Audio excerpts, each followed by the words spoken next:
sözlerin, sensin güneşim. Güneşim tersten doğdu bak kopuyor kıyametim.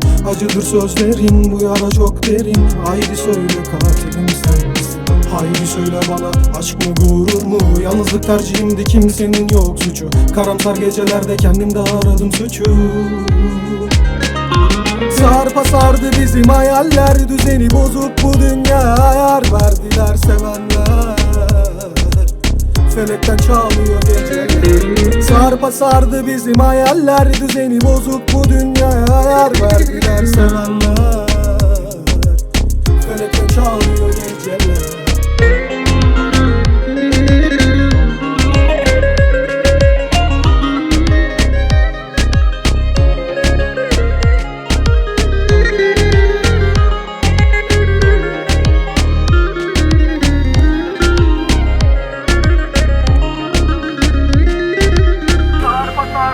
Hayaller düzeni bozuk bu dünya. Ayar verdiler sevenler, felekten çalıyor geceler. Sarpa sardı bizim hayaller, düzeni bozuk bu dünya. Ayar verdiler sevenler,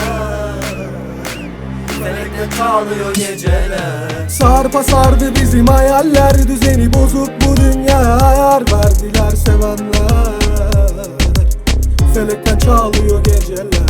Sarpa sardı bizim hayaller, düzeni bozuk bu dünya. Ayar verdiler sevenler, felekten çalıyor geceler.